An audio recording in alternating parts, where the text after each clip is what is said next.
Hi dears, നിങ്ങൾക്കായുള്ള ഇന്നത്തെ message. ഇപ്പോൾ നിങ്ങളുടെ റിലേഷൻഷിപ്പിൽ പലതരത്തിലുള്ള നെഗറ്റിവിറ്റീസ് ഉണ്ട്. മുൻപോട്ട് ഒരു തരത്തിലും ഒരു പ്രതീക്ഷയുമില്ലാത്ത ഒരു അവസ്ഥയിലാണ് നിങ്ങളിപ്പോൾ ഉള്ളത്. ചിലരുടെ പാർട്ട്ണറിന് നിങ്ങളെ സംശയമുള്ളതായും മനസ്സിലാകുന്നു. ഇത് ചിലരുടെ മാത്രം എനർജിയാണേ. നിങ്ങൾ എന്ത് ചെയ്താലും എവിടെ നിന്നാലും എവിടെ പോയാലും വന്നാലും പ്രശ്നം. ഇഷ്ടപ്പെട്ട ഒരു ഡ്രസ്സ് ഇടാൻ പോലും നിങ്ങൾക്ക് സ്വാതന്ത്ര്യമില്ലാത്ത ഒരു സ്റ്റേജ്.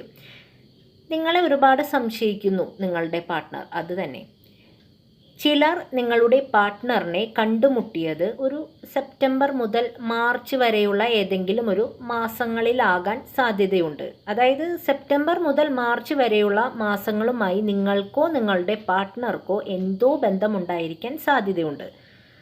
ചിലർ ഒരിക്കൽ പിരിഞ്ഞ് പിന്നീട് റീകണക്റ്റ് ആയത് ഈ മാസങ്ങളിലായിരിക്കാം. അല്ലെങ്കിൽ നിങ്ങളുടെ മാരേജ് കഴിഞ്ഞത്, അതായത് നിങ്ങൾ മാരേജ് കഴിഞ്ഞവരാണ് ഈ വീഡിയോ കാണുന്നതെങ്കിൽ നിങ്ങൾ മാരേജ് കഴിഞ്ഞത് ഈ മാസങ്ങളിലായിരിക്കാനും സാധ്യതയുണ്ട്. അങ്ങനെ എന്തോ ഒരു ബന്ധം ഈ സെപ്റ്റംബർ മുതൽ മാർച്ച് വരെയുള്ള മാസങ്ങളുമായി നിങ്ങൾക്ക് ബന്ധമുണ്ട്.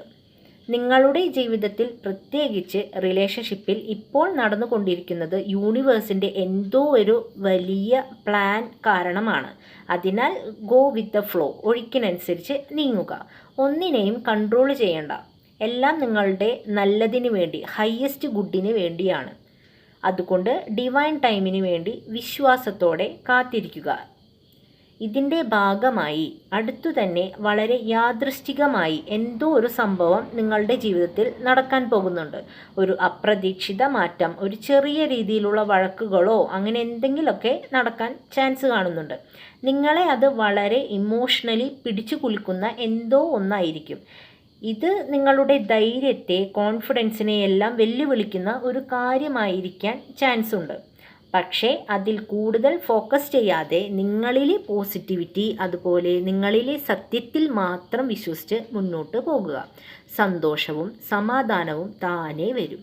നല്ലതായാലും ചീത്തയായാലും, അതായത് പോസിറ്റീവായാലും നെഗറ്റീവ് ഔട്ട്കം ആയാലും സ്വീകരിക്കുവാൻ തയ്യാറായി ഇരിക്കുക. എന്തു തന്നെ നടന്നാലും അത് നിങ്ങളുടെ നല്ലതിന് വേണ്ടിയാണ് നടക്കുന്നത് എന്ന പൂർണ്ണ വിശ്വാസത്തോടെ മുന്നോട്ട് പോകുക. ഇത് കളക്റ്റീവ് ടൈംലെസ് റീഡിംഗ് ആണ്. റെസനേറ്റ് ആകുന്നത് മാത്രം എടുക്കുക. ഫോഴ്സ്ഫുള്ളി ഒരിക്കലും റെസനേറ്റ് ആക്കരുത്. Thank you dears.